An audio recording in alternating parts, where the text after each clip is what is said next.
Sejam bem-vindos ao nosso canal. Nós queremos pedir a todos vocês, se possível, se inscrevam no nosso canal e nos ajude a crescer. Também não esqueça de deixar ao final o seu like, se gostou ou não gostou do nosso estudo.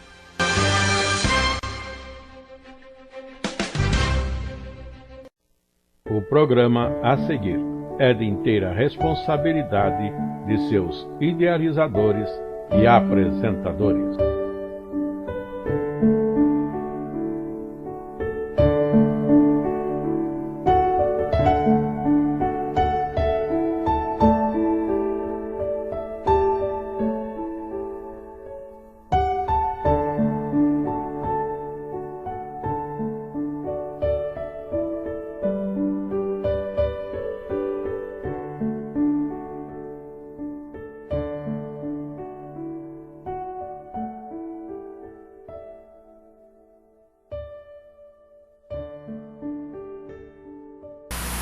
A lição de hoje: o temor a Deus e a vaidade das riquezas. O temor a Deus e a vaidade das riquezas.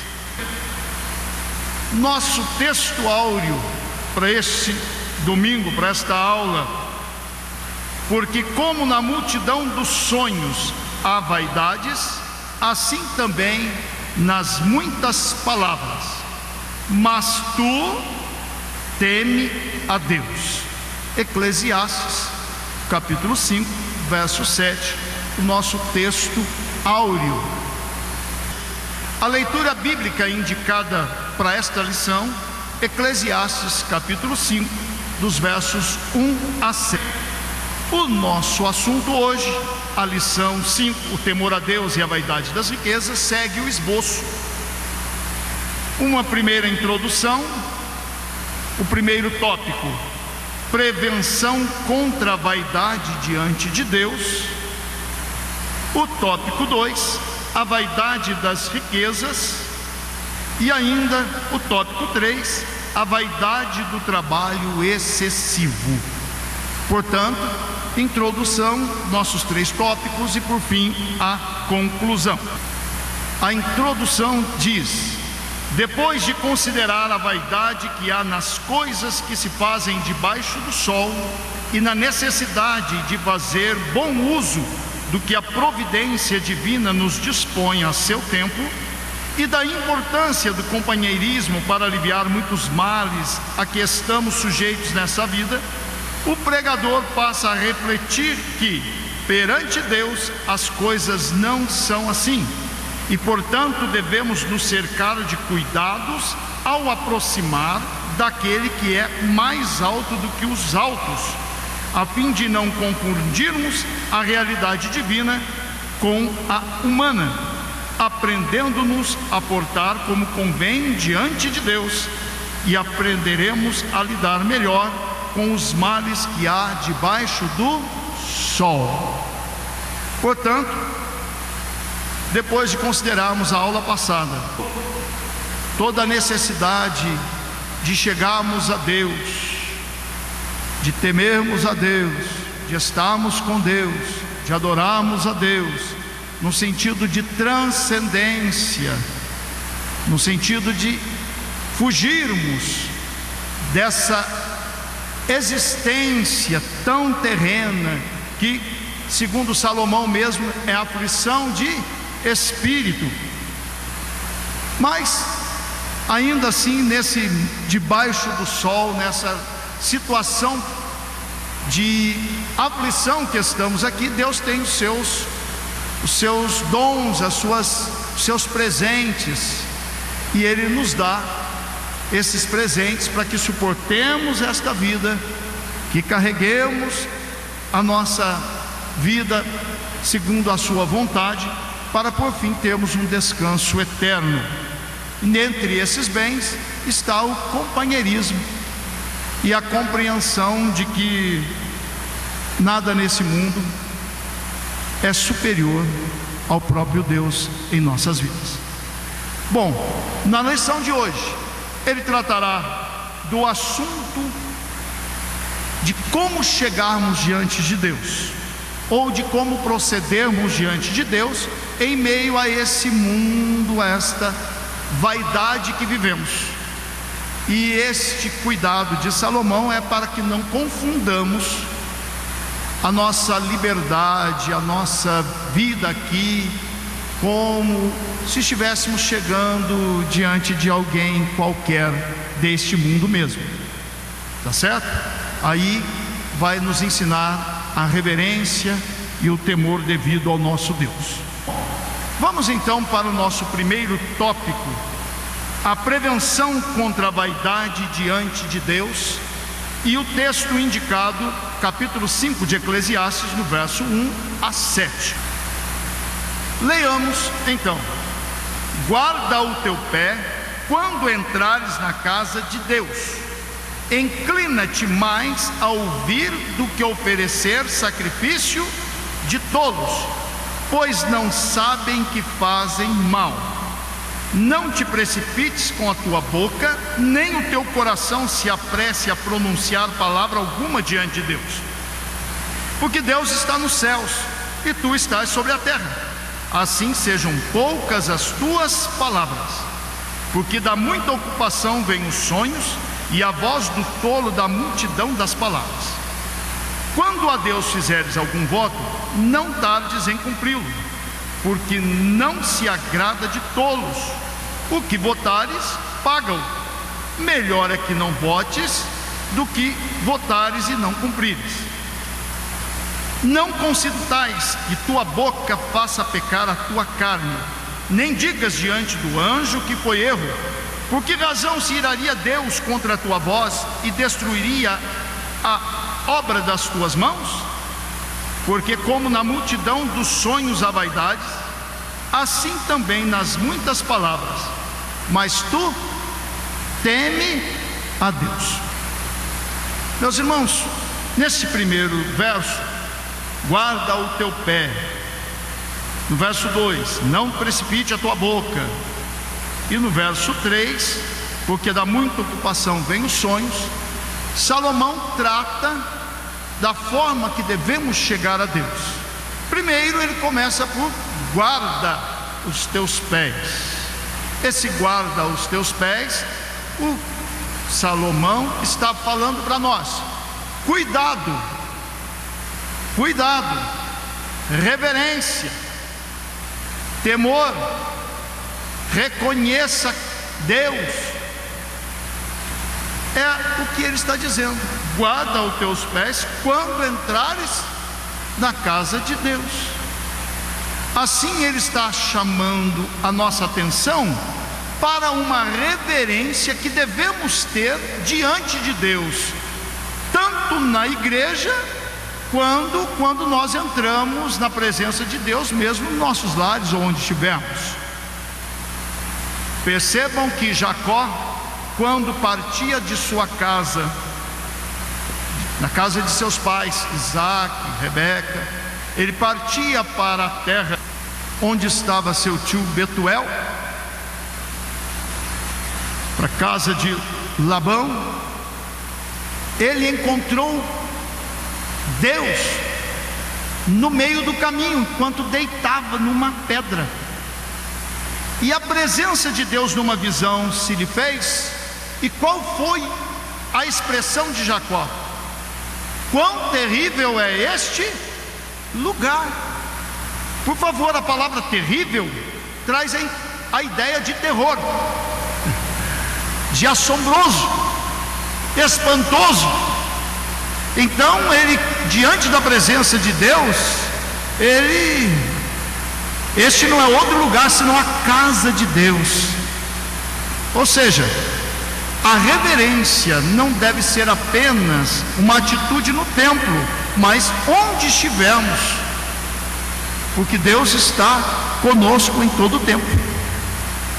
Assim, essa reverência, ela deve ser parte do nosso viver. Hoje, com essa liberdade de chegarmos a Cristo, pode alguém confundir essa liberdade. No entanto, a Bíblia recomenda aqui em Eclesiastes: inclina-te mais a ouvir do que a oferecer sacrifícios de tolos. Ou seja, o culto tem que ser racional, com inteligência, com sabedoria. Preste atenção ao que você diz, ao que você fala com Deus, ao que você faz. Não precipite a tua boca, ou seja, não vá falando qualquer coisa, repetindo qualquer coisa que se manda repetir. Então nós temos que ter este cuidado quando comparecemos diante do nosso Deus em culto, tanto aqui no templo quanto em qualquer lugar onde estivermos. E eu lembro muito bem dessa palavra, é final de ano, né? Quando dá a virada do ano, em que a gente começa a sentar nos corações projetos para o ano seguinte, e muita gente começa emocionadamente naquele momento a prometer coisas para Deus que que Ele não vai cumprir depois. Muitas vezes estamos num momento de aflição na nossa vida, tanta aflição que a gente promete para Deus coisas que aí Salomão fala: guarda-te, cuidado, as palavras sejam poucas, sejam medidas. E diz assim: olha, sacrifício de tolo não façam. Por quê? Porque fazem mal, é prejuízo para nós. Então, toda reverência, toda racionalidade no nosso culto. Não significa que nosso culto é extremamente racional, de que não podemos ter emoções. Não é nada disso.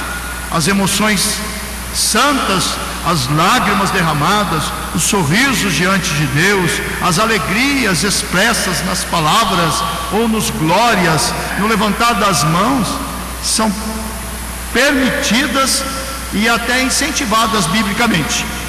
No entanto, sempre regendo o nosso coração, como disse Salomão. Tá bom? E aí ele diz: porque dá muita ocupação, vem os sonhos. Ou seja, se ocupa muito, fala muito, há muitos erros. Por isso que Deus mesmo já instituiu o sábado como um descanso, que era para que o homem parasse da sua atividade, repousasse o seu corpo, a sua mente, para poder cultuar. Hoje nós vivemos uma vida tão corrida, tão apressada, que muitas vezes nós não temos esse benefício. Mas é importante que nós venhamos ao culto e com sabedoria cultuemos a Deus. E aí o verso 4 e 5 vai tratar dos votos, daquilo que a gente promete para Deus, daquilo que a gente entrega para Deus. E ele recomenda: olha, não vote, mas se votar, cumpra o seu voto. Deus não exige votos. Deus não exige votos. No entanto, se nós votarmos, aí há sim, da parte de Deus, uma expectativa de que cumpramos esses votos, porque é melhor não votar do que votar e não cumprir. E cuidado com os votos. Não sejamos como Jefté, que prometeu, se vencesse a guerra, o primeiro ser vivo que aparecesse diante dele, ele mataria e oferecia em sacrifício ao Senhor. E quem apareceu? A filha dele. Então, cuidado com os votos. Outra coisa também no cuidado com os votos é: não vote o que você não pode cumprir, e cuidado com votos que envolvam outras pessoas. No livro de Números, no capítulo 30, a lei trata do voto das mulheres. Números capítulo 30, o voto das mulheres. As filhas, quando faziam algum voto, tinham que ter consentimento dos pais. As esposas, consentimento do marido. Mas por que disso? Porque de repente elas poderiam votar algo que o pai não concordasse. E a lei, ela apontava para vamos dizer assim, um cancelamento daquele voto feito pela filha ou pela esposa, se o marido não concordasse. Então, por favor, cuidado com os votos. Eu vou dar o salário do meu marido todinho se o Senhor me abençoar. O marido não concordou. E aí, como é que você vai cumprir o voto? Eu vou ficar 1 ano em oração. Não quero ver marido, nem filho, nem nada. Cuidado, você tem uma família, você tem um esposo. São votos que devem ser pensados, tá bom? Continuando. Não consinta que tua boca faça pecar, nem digas diante do anjo.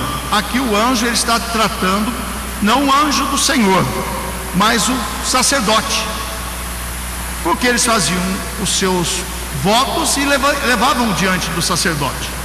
E não diga diante do sacerdote que foi erro. Por que razão iraria Deus contra a tua voz? Olha só, prometer, não cumprir, vai dizer, errei, eu cumpri a fazer o voto. Pastor, não dá para cumprir mais. Sacerdote, não vou fazer mais. É perigoso atrair a ira de Deus, tá bom? E aí ele vai dizer que na multidão dos sonhos há vaidades, assim também nas muitas palavras. E por fim, mas tu teme a Deus. Temor. Temor é uma palavra que parece que está um pouco em desuso. Nós sempre referimos ao temor na igreja como o temor reverente, o temor amoroso, o temor que reconhece ao Senhor como Deus. Meus irmãos, o temor, a princípio, ele traz consigo o medo, tá? E aí os irmãos vão dizer, irmão Nilson, como é isso no Antigo Testamento? Eu ilustro com a história de Esther, em que ela vai comparecer diante do rei Assuero, e ela diz para as suas meninas, pede para Mardoqueu avisar os judeus em Susã, jejuai 3 dias, porque eu vou diante do rei. Se eu perecer, perecerei. Vejam só, o temor que se tinha, que ela invoca ao próprio Deus em jejum, junto com as suas moças e os judeus em Susã, para que ela compareça diante do rei. E então a Bíblia diz que ela chegou diante do rei e achou graça aos olhos do rei. O rei lhe estendeu o cetro, que representava a justiça, a ordem, o poder do rei, e ela então pôde comparecer diante do rei. Nos reinos anteriores, no passado, não se podia olhar a face do rei. Se chegava diante do rei, quando ele permitia, para falar o que ele perguntava apenas, sem olhar para o rei. Isso não está na história, a história desse mundo. É assim, no Império Japonês, no Japão. A rainha da Inglaterra, para se falar com ela, é o que ela perguntar e responder em palavras curtas, com todo um protocolo. Agora, como chegaremos diante de Deus, o Rei Eterno, ao qual não podemos sequer olhar para Ele, ver a sua grandeza, senão nos desfazemos? Por isso Isaías temeu, ai de mim, vou perecer, eu vi Deus. Então é com esse temor que devemos chegar a Deus. Bom, Nilson, com medo? Opa, peraí. A Bíblia traz em Lucas capítulo 12, verso 5, Jesus dizendo, temei aquele que pode lançar a vossa alma no inferno. Vamos abrir Lucas capítulo 12, vamos abrir nossas Bíblias, do verso 5. Mas eu vos mostrarei a quem deveis temer. Temei aquele que depois de matar tem poder para lançar no inferno. Sim, vos digo, a esse temei. Está falando de Deus. E aqui é um temor que traz consigo uma pena, um castigo, uma punição, lançar no inferno. Irmão Nilson, então é para ter medo do inferno, ter medo de Deus. Cuidado, vamos analisar um pouquinho mais à frente.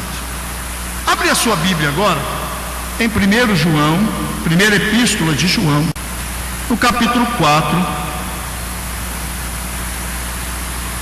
no verso 17. Diz assim: nisto é perfeita a caridade, ou nisto é perfeito o amor para conosco, para que no dia do juízo tenhamos confiança, porque qual Ele é, somos nós também neste mundo. No amor ou na caridade não há temor. Antes, a perfeita caridade, o perfeito amor lança fora o temor, porque o temor traz consigo a pena, o castigo, a punição. E o que teme não é perfeito em amor. Como é que pode Jesus mandar temer, ameaçando com lançar no inferno, e ao mesmo tempo João escreve temei, não, João escreve amai.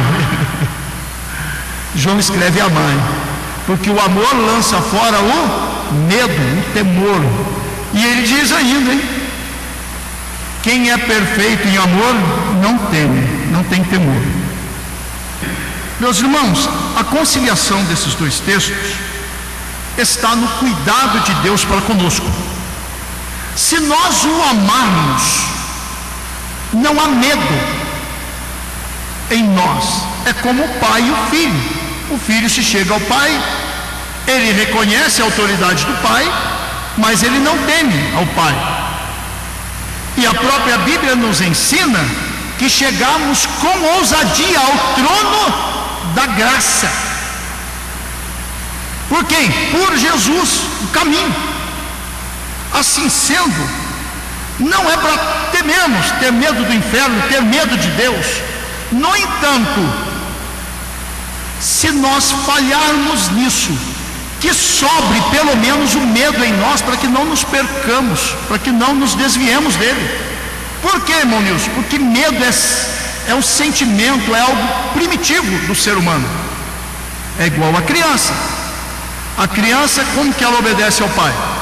Enquanto ela não compreende quem é o pai, como o pai é amoroso, como o pai se sacrifica pelo filho, o filho não obedece, ele não tem compreensão perfeita disso ainda, é muito pequeno.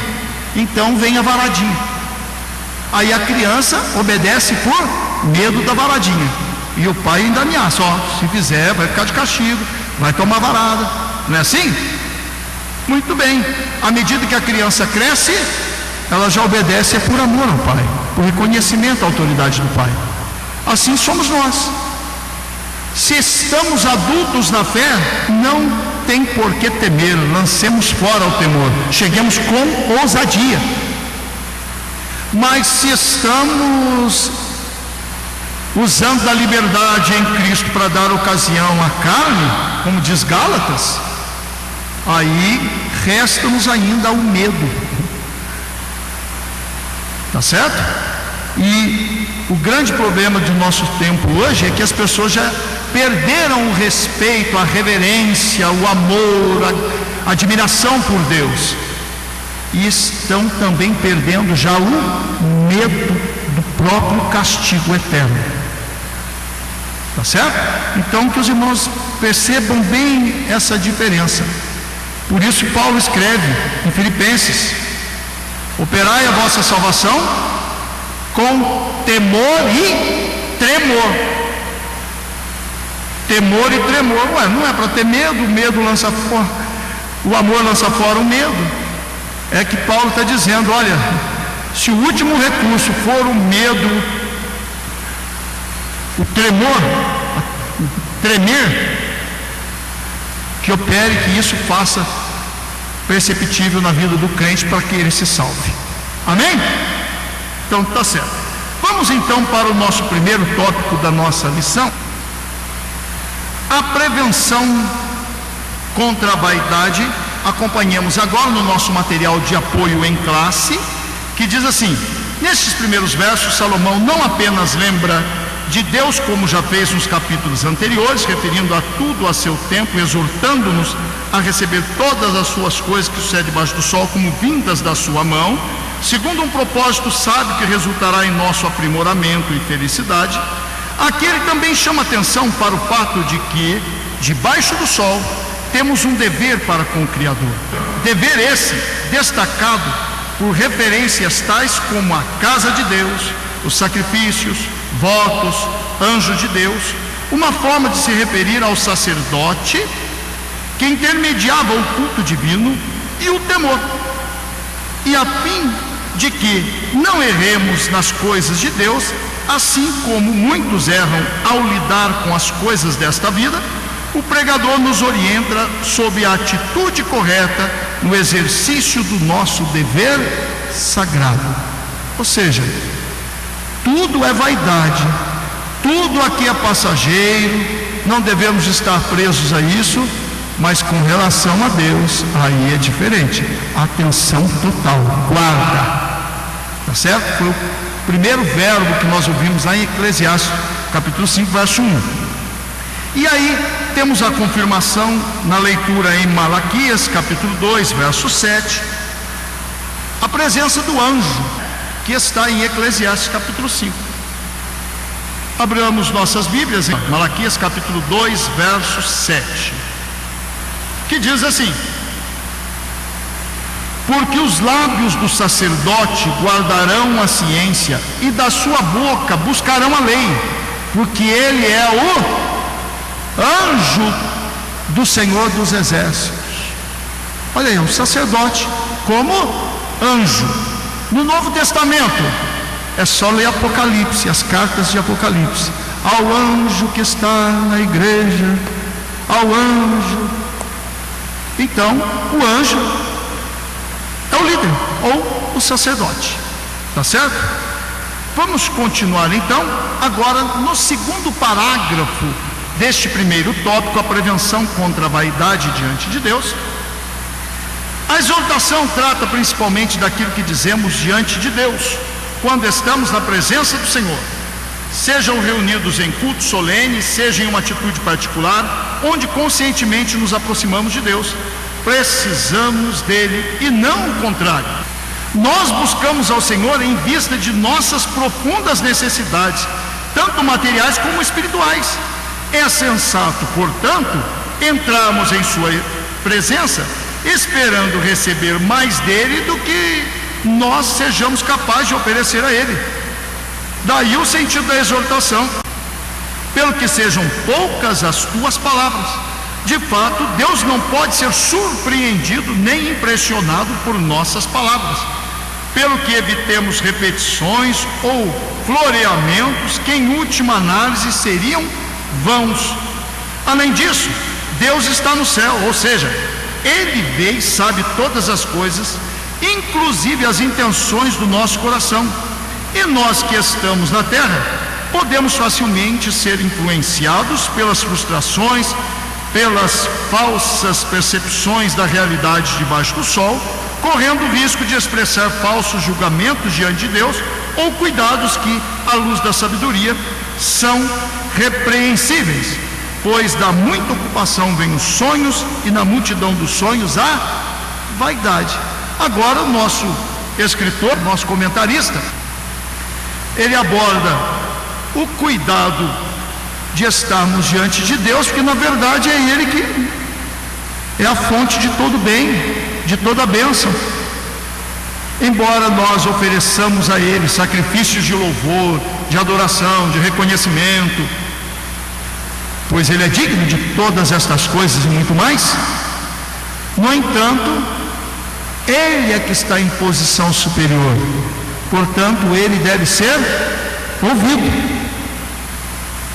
E quantas vezes estamos num culto e não estamos atentos ao que Deus está dizendo? Às vezes estamos atentos, desligados, pensando em outra coisa. Não deixa de ser também uma irreverência. Ou muitas vezes ocupados com alguma coisa. Hoje é celular, é mensagem que chega, E aí ele fala do cuidado de falarmos com Deus no sentido que muitas vezes falamos muitas coisas que são percepções humanas, não são pensadas, não são estudadas, e assim falamos coisas que não devem, simplesmente porque fomos levados por uma emoção momentânea, muitas vezes, e aí o nosso cuidado.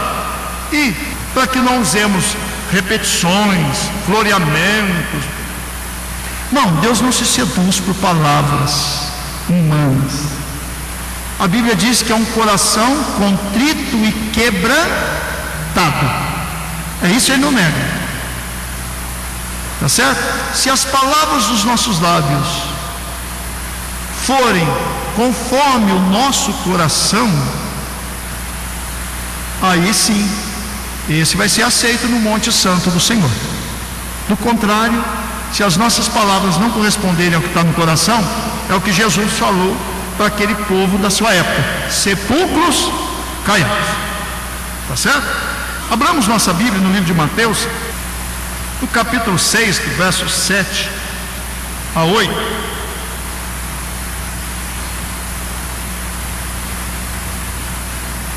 E orando, não useis de vãs repetições como os gentios, que pensam que por muito falarem serão ouvidos. Não vos assemelheis, pois, a eles, porque o vosso Pai sabe o que vos é necessário antes de vós lhe pedirdes. Ou seja, Deus sabe tudo. É como o salmista, né? O Salmo 119 diz: sem que haja palavra na minha boca, Senhor, tu tudo já sabes. Então, vamos comparecer diante dele com temor, com sabedoria, na nossa oração, né? Vamos ser sábios, adorar, bendizer a Deus, e cuidado com as vãs repetições. Aí se faz no cristianismo por aí repetições e repetições, repetições e repetições, muitas vezes sem pensar no que está dizendo, muitas vezes sem nem se ligar no próprio Deus. Que nós sejamos sábios.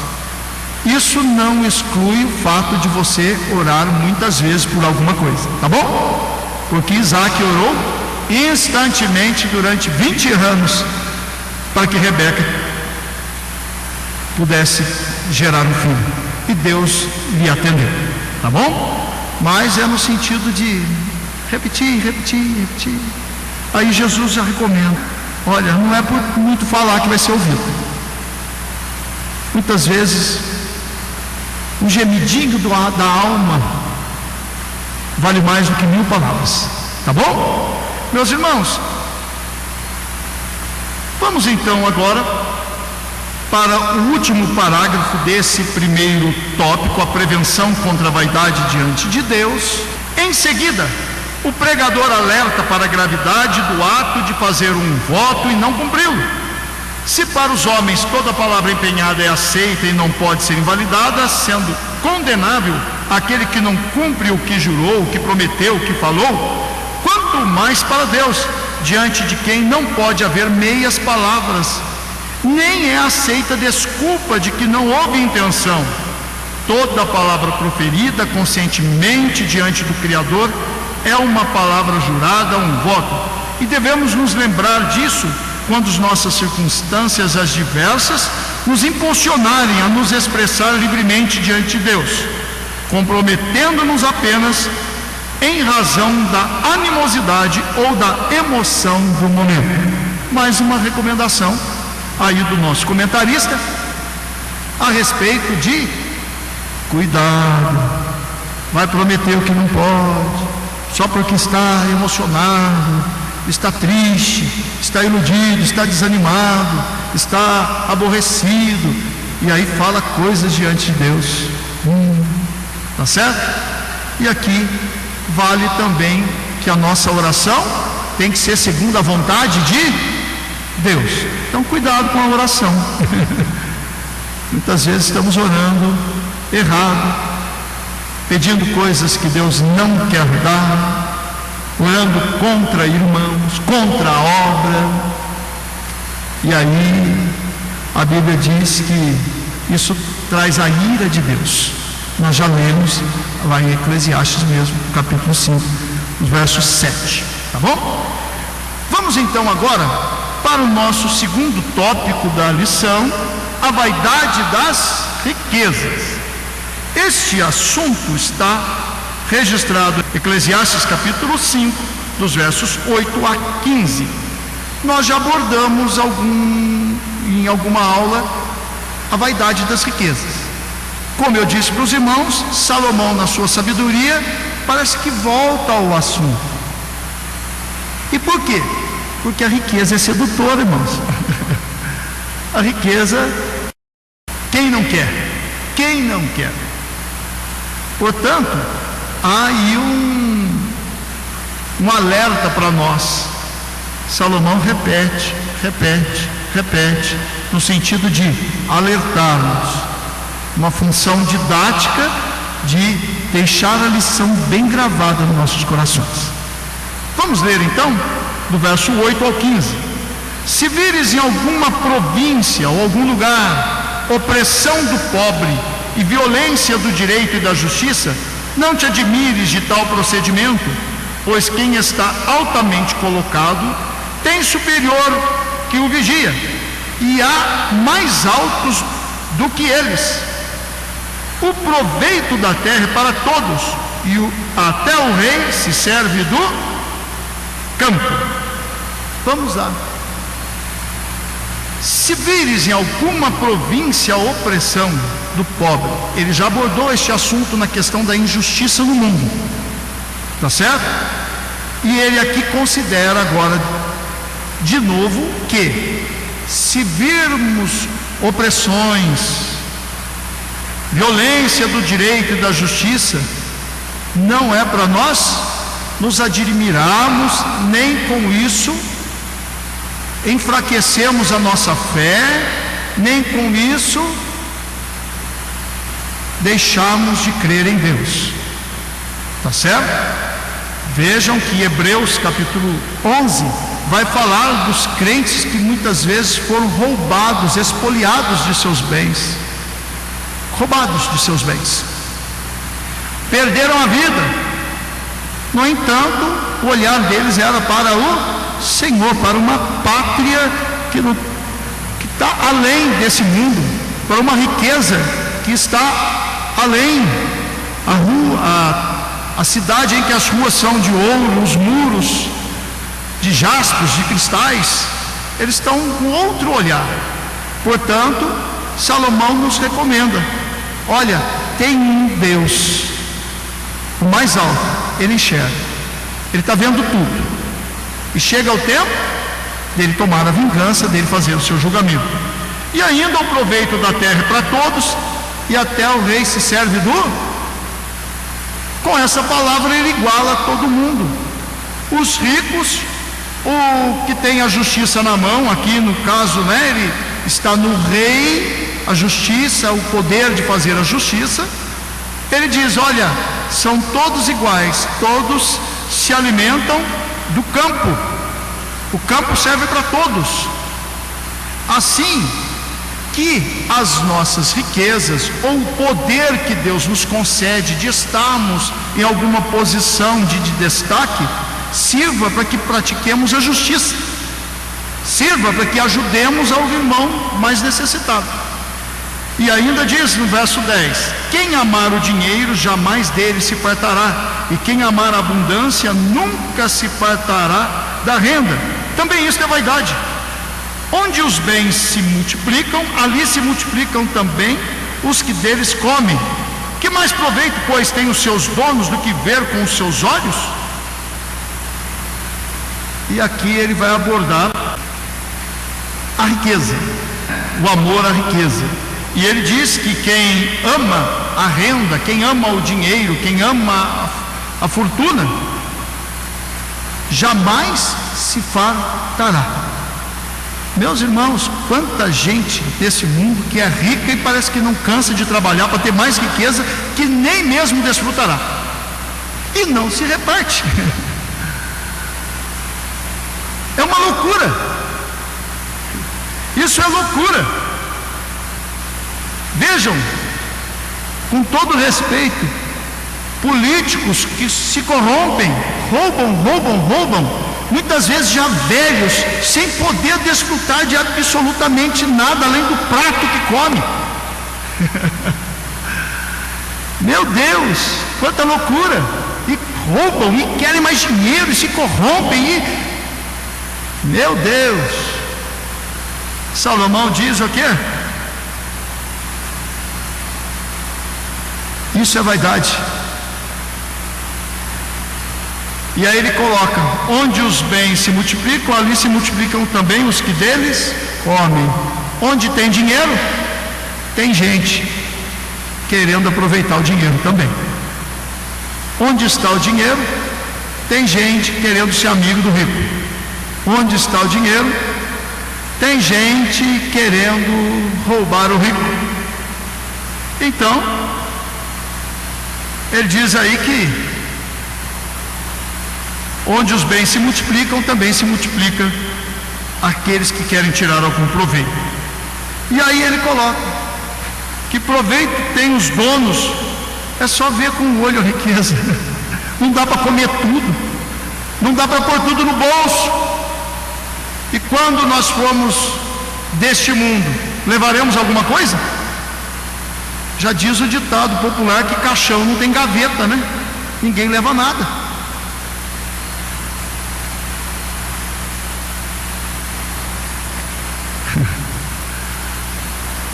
Nu saí do ventre da minha mãe e nu voltarei para a terra.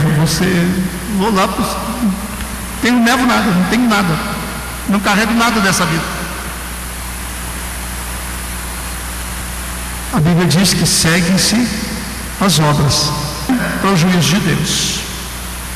Aí a gente transcende, sai de debaixo do sol. Meus irmãos, ele coloca ainda: há um grave mal que vi debaixo do sol, que atrai enfermidade, doença. As riquezas que seus donos guardam para o seu próprio dano, porque as mesmas riquezas se perdem por qualquer má aventura, e havendo algum filho, nada lhe fica na sua mão. Como saiu do ventre da sua mãe, assim no tornará, indo-se como veio, e nada tomará do seu trabalho que possa levar na sua mão. E aí ele coloca essa gente que quer dinheiro, quer se enriquecer, não para, e quer, nunca se farta. Ele está colocando que isso aí é enfermidade, é doença. Meus irmãos, que não sejamos assim. Eu conheço um caso de uma pessoa que passava necessidade, comia mal, cuidava mal da família, para guardar dinheiro, para ter dinheiro, com medo de que alguma coisa acontecesse, por fim essa pessoa veio a ficar numa situação que dependeu da família. Se a família não tinha recurso, como cuidaria dele? E aí o recurso dele passou para a família cuidar dele. E aí?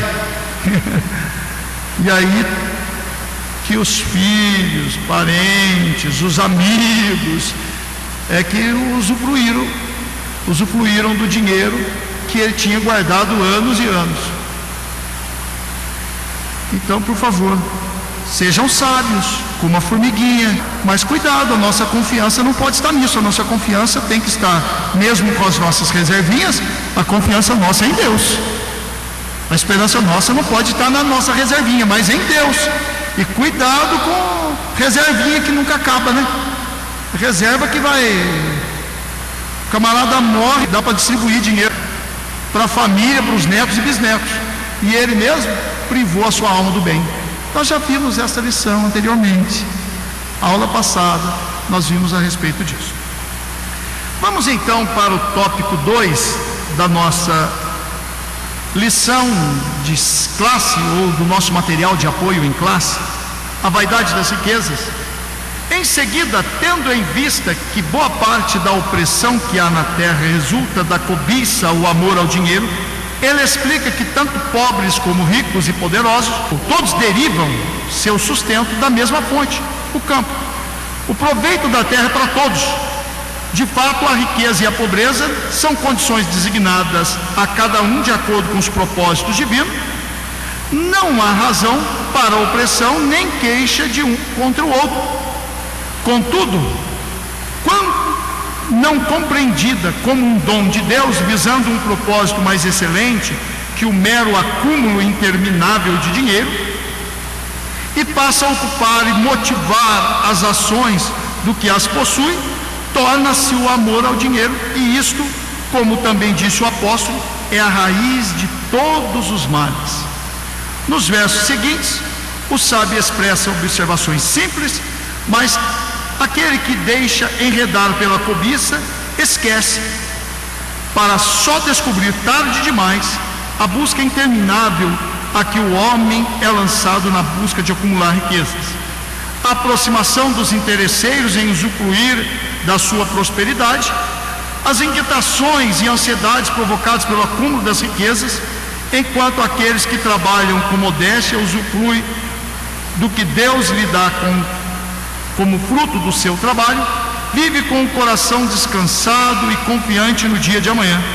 O fato já considera que o que vive para acumular tesouros na terra, embora nunca usufrua do fruto do seu trabalho, ainda assim corre o risco de ver toda a sua fortuna ser desperdiçada por um filho pródigo ou arrebatada, ainda estando ele em vida, por algum infortúnio imprevisível e inevitável. Está aí a nossa lição, o comentário do segundo tópico aí, a vaidade das riquezas. Considerando o nosso comentarista a respeito do amor ao dinheiro, Vamos abrir a palavra em Provérbios 22:2.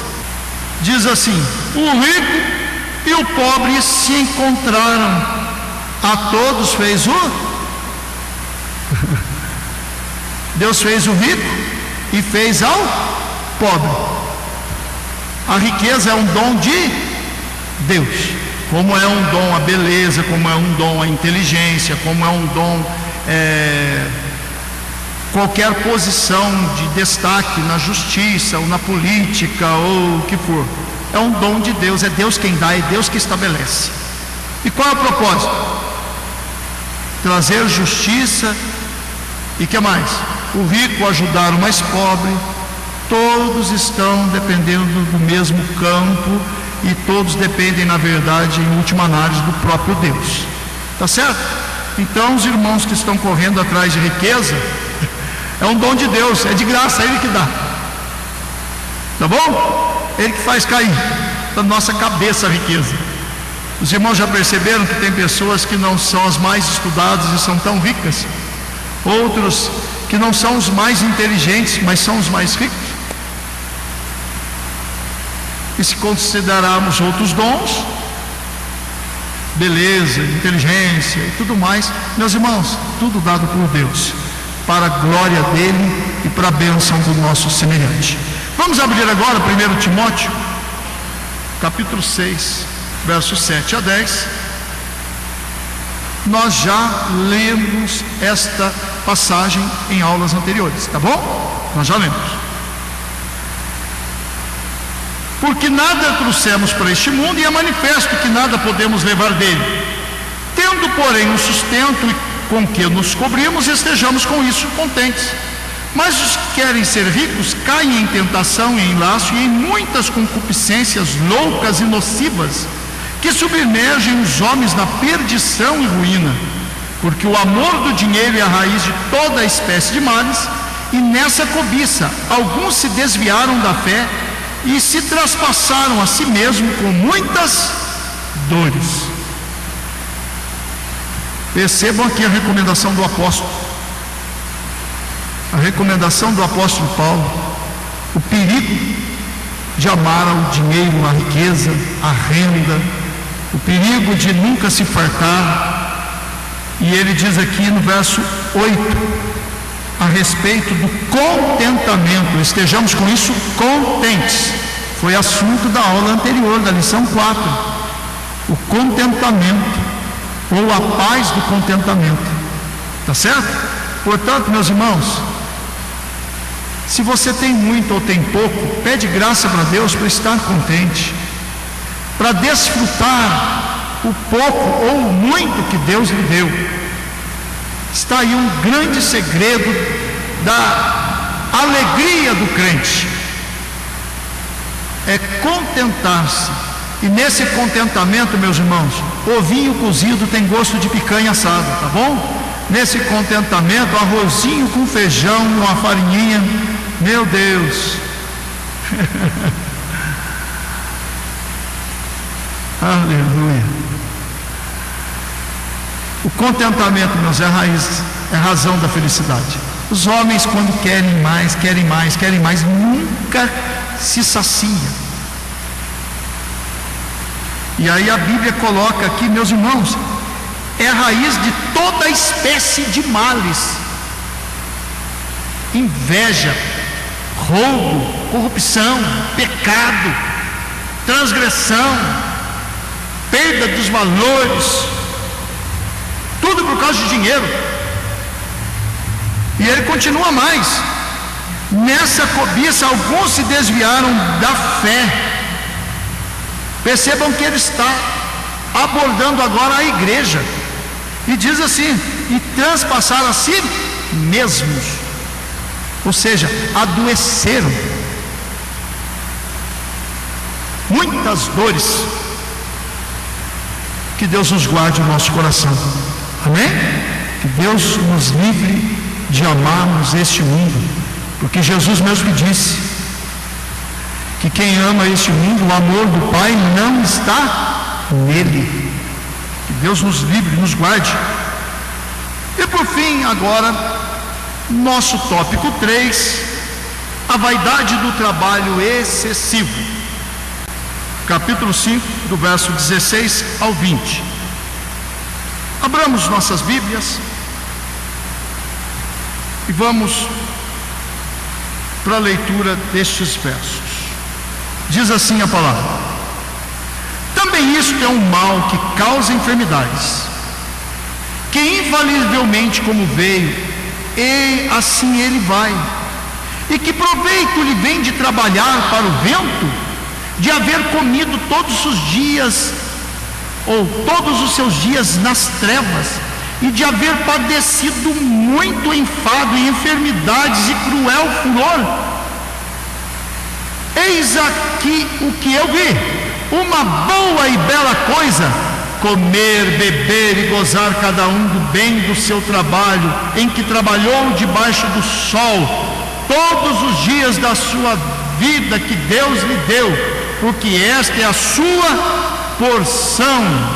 E quanto ao homem a quem Deus deu riquezas e fazenda, lhe deu poder para delas comer e tomar a sua porção e gozar do seu trabalho, isto é dom de Deus, porque não se lembrará muito dos dias da sua vida, porquanto Deus lhe responde na alegria do seu coração.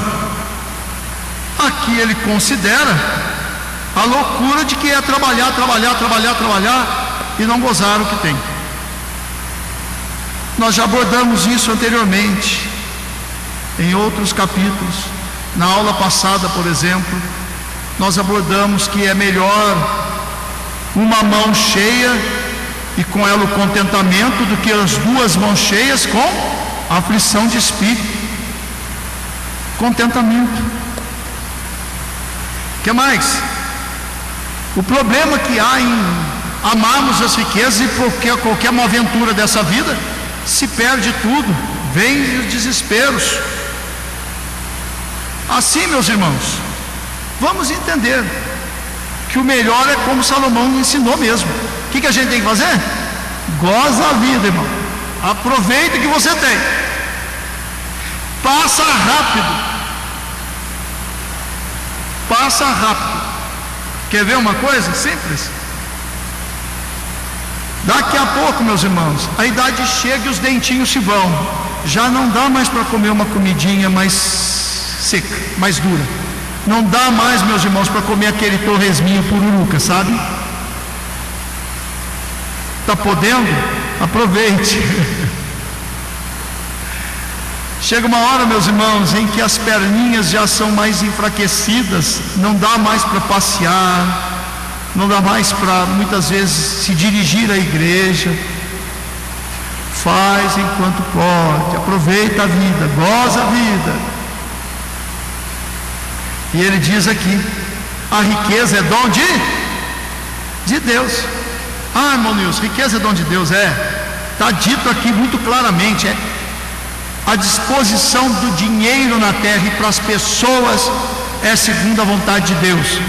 Mas, irmão Nilson, por que Deus deu tanto para o fulano que nem crente é, e o povo crente é mais simples? Deus quis, meus irmãos. Ele é soberano, Ele faz o que Ele quer, tá bom? Mas Ele diz que também que quando o rico está gozando a sua riqueza, não lembrará muito disso não, porquanto Deus responde na alegria do seu coração. Ou seja, Deus vai também alcançar aquele que é rico, aquele que tem tudo em um momento de sua vida, e ele vai chegar à conclusão de que tudo também é vaidade. Quantas pessoas muito ricas desse mundo chegam na sua velhice, está ele lá: ai meu Deus, de que lhe valeu tanto? Deus responde. Então sejamos prudentes. Agora, para o nosso material de apoio em classe, leiamos aí o terceiro tópico, a vaidade do trabalho excessivo. O nosso comentarista coloca: prosseguindo com sua reflexão, de certo modo repetindo-se sobre o que já havia dito em capítulo anterior a respeito do trabalho excessivo, mas reforçando as conclusões já estabelecidas, o autor sagrado considera a vaidade daquele que, ao invés de desfrutar do fruto do seu trabalho a cada dia, dedica-se todos os dias da sua vida ao acúmulo de bens que eventualmente será anulado por alguma das adversidades naturais que ele alista, como ter passado os dias nas trevas, padecido enfado, enfermidades e cruel furor. Tudo isso para poder acumular. Por fim, Salomão conclui novamente que a excelência desta vida está em gozar cada um do bem de todo o seu trabalho, todos os dias da sua vida que Deus lhe deu, porque esta é a sua porção, pois no contentamento e proporcionado do seu trabalho há uma provisão de Deus para frear a ansiedade, a inquietação a que somos tentados todos os dias. Aquele que alcança de Deus sabedoria para desfrutar dos bens que tem alcançado pode dizer verdadeiramente feliz quanto a esta vida, pois essa é uma resposta de Deus para confortar seu coração. Ou seja, é a sabedoria de aproveitar, de gozar a cada dia, agradecido a Deus, reconhecendo Deus. Isso é que traz felicidade aqui debaixo do sol, tá certo? Essa é a porção que Deus nos dá. Bom, partimos então para uma conclusão.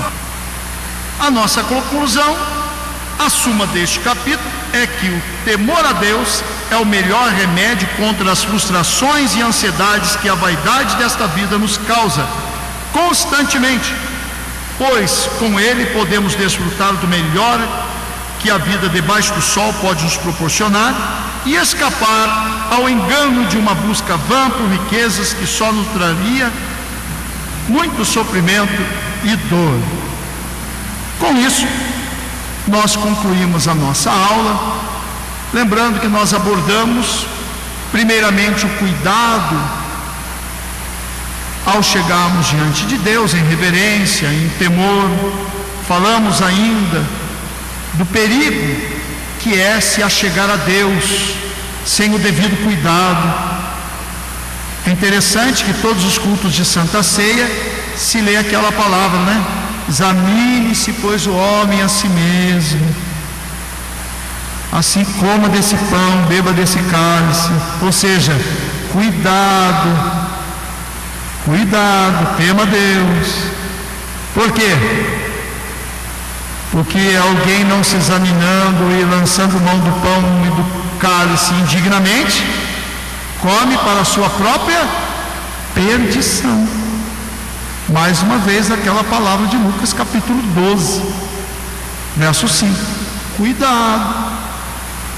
Então, todo o temor, toda a reverência, e aquele que é perfeito em amor, meus irmãos, ele chega diante de Deus com ousadia, sem impedimento nenhum. Por quê?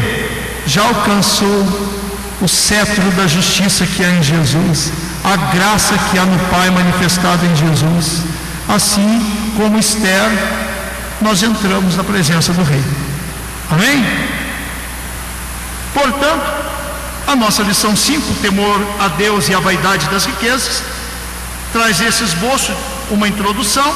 O primeiro tópico, a prevenção contra a vaidade diante de Deus. Um segundo tópico, a vaidade das riquezas. Por último e terceiro tópico, a vaidade do trabalho excessivo. E assim a conclusão. Relembrando o nosso texto áureo, porque como na multidão dos sonhos há vaidades, assim também nas muitas palavras. Mas tu teme a Deus. E ainda nós terminamos aqui.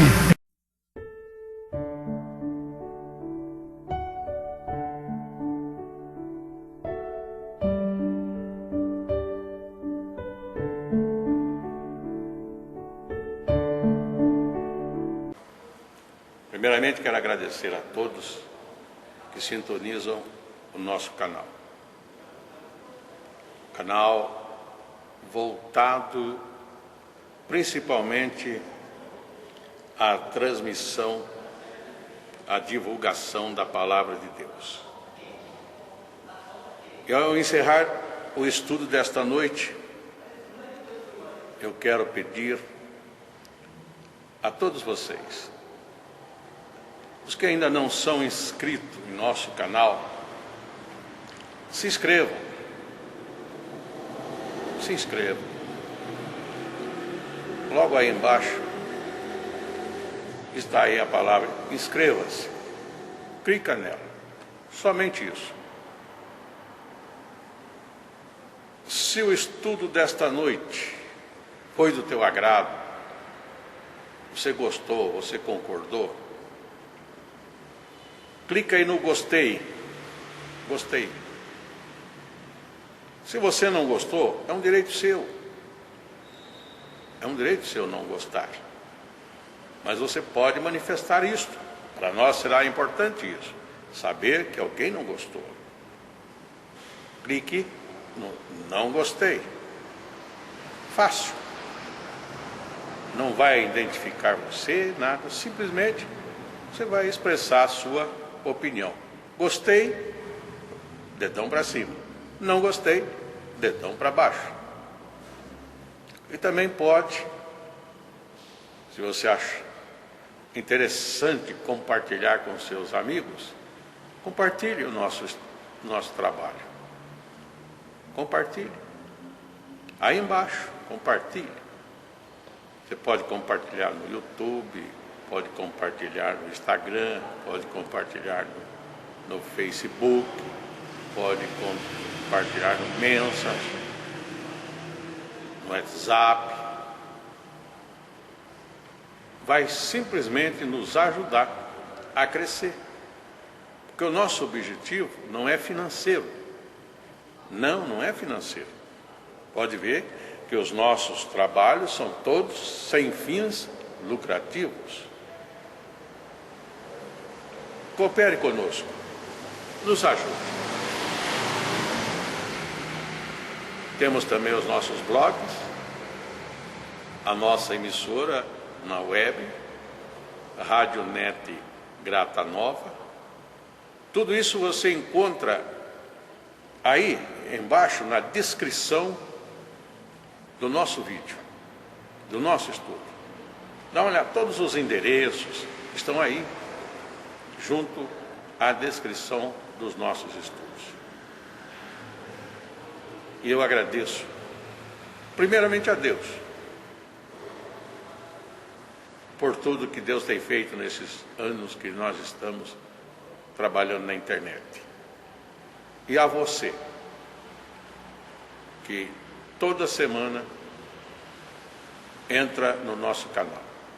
Deus te abençoe. Todo dia, toda hora, muito mais prazer em ouvir. Radionet Grata Nova. Web Rádio, a qualidade que faz a diferença, cada vez mais necessária. Rede Grata Nova de Evangelização. Acesse nosso site www.horadadecisão.com.br. Hora da Decisão, tudo junto, sem acento.